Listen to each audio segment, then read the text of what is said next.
guys, it's the Psych and today I'm doing a video on self-care, how you should make that your #1 priority.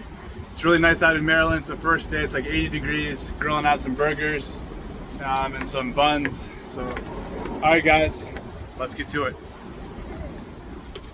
Hey guys, so let's talk about self-care. I feel like people don't talk about it enough.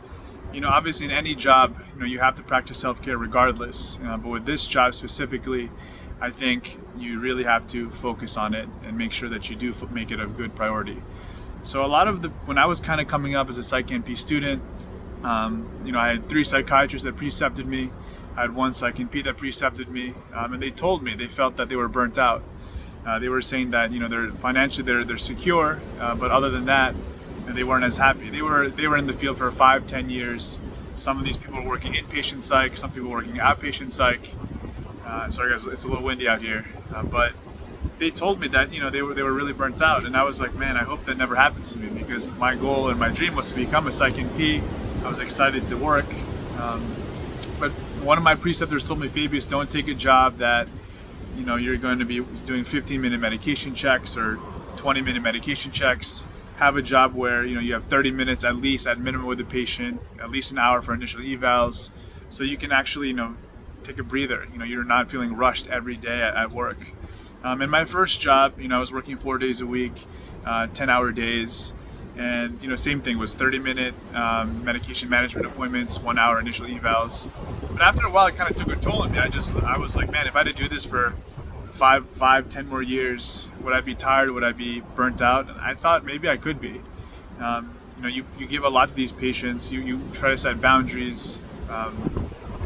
And it can become difficult, but for me, once I started my own practice, I realized that if I could work 3 days a week, 8-hour days, still see a decent amount of patients, but really 10 patients maybe on average per day, that it would set me up for being able to do this job for a long time, for the long haul, because it does take a lot out of you. You really invest a lot of your emotional well-being. You really focus on your patients. You kind of put your emotions to the side. I mean, you could have anything in your life, whether it's relationship problems, financial problems, anything. But you got to make sure that your patients are cared for. So it kind of takes a back burner. So I would recommend anybody get a therapist. If you feel like you're struggling, because I think anybody could benefit from a therapist no matter what. I think it's just great to have someone to talk to and vent to. I don't have one, but sometimes I thought about it. I was like, maybe I should just get one. I think that's something. I also think, guys, having hobbies, whatever you love to do, right? Because our job, we focus so much on making sure we become specialists, and we go to these conferences, and we keep getting better in our craft. But I also think you have to, whether you like nature or hiking or going to the gym or exercising, taking a day off for yourself, whether it's not answering emails for these 2 days on the weekend, and just even if you're just sitting on the couch and watching Netflix all day, that's perfect. But I think you need to find a time or a day where you're just relaxing. Try to take a step back so you feel refreshed. What I've learned is if I work less days, in a week than I actually have days off, it was harder. So when I was working 4 days and I was only off 3 days, I don't know, I still felt like I was working way too much. Not that I would dread the Mondays, but I just was like, man, I got to get ready. It's Monday through Thursday, 10-hour days. I need to get on my grind. But when I only work 3 days a week, because right now I only work Mondays, Tuesdays, and Thursdays, I have that Wednesday, so I have a break from that Monday, Tuesday. So I have that little Wednesday to kind of refresh, do whatever I want to do that day, whether it's catch up on emails, do other things. And then on Fridays, Saturdays, and Sundays, I'm off as well. So I have a 3-day weekend, right? So I can do whatever chores I have, whatever obligations I have for my family. If I want to play Xbox, if I want to go to the gym, if I want to exercise, if I want to just anything whatever I want to do for self-care, whatever I enjoy. And then I go back, and Monday and Tuesday my day starts, my work starts again. Off Wednesday, work on Thursday, then off 3 days again. Right? So for me, it's like I have more time to do things I've always wanted to do. And I think for me, I found that balance, because I don't want to be a lot of the providers that I was shadowing under. They were really great providers, but I think in a way they didn't practice self-care well enough, right? They were working 5 days a week. They were burnt out. They were making good money, but that's not all that. That's not everything. For me, I want to do this position for the long haul. If I still want to do it, my goal is to hopefully retire before 60. Definitely, if I can at least get like 50 or 40, that would be awesome or ideal. But it doesn't matter, because I'm really happy with my job. I could work 3 days a week, probably till I'm 60, honestly. It's fun. I love it because I feel refreshed every time I come to work. I don't dread it. I think a lot of people after a couple of years are going to dread it. If you're working a job 4 days a week or 5 days a week and you're seeing 20 patients a day, I can't even imagine how that would be.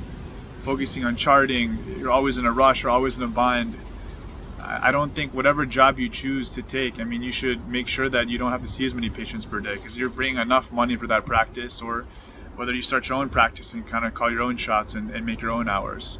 I think there's so many factors in play, but you want to pick a job that you feel supported, that you're going to enjoy, because no matter what, guys, these people, like, your boss or wherever, they'll if they want to hire a new provider, they can cut you off in a second.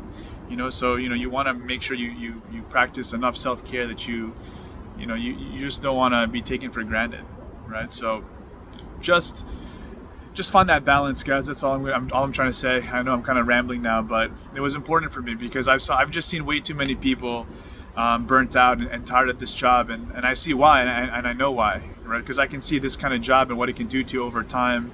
Just the constant barrage of emails and just unexpected things that can happen throughout the day and the stressors that you have. Our jobs are different than other people's jobs where once you leave the job, everything goes out the door. Our job, we're working all the time, right? So it's not like someone that works Monday through Friday, 8 to 3, they clock out, nothing, they don't have to worry about anything. We do. We have a lot of things. Our job is, we have a lot of responsibilities. So if you can, guys, like for me, I work 3 days a week, 8-hour days, 4 days off. Today it's really nice out here in Maryland, so it's sunny. Gonna kind of grill out if I can. But yeah, guys, so practice self-care and make sure that's a priority.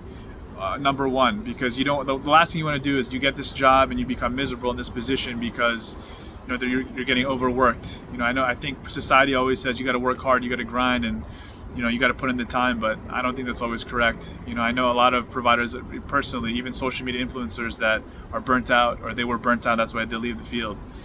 So make sure you practice self-care, guys. Number one tip before anything, make sure you pick a job that you feel like you can find that work-life balance. Make sure to take care of yourself. All right, guys, the Psych MP out.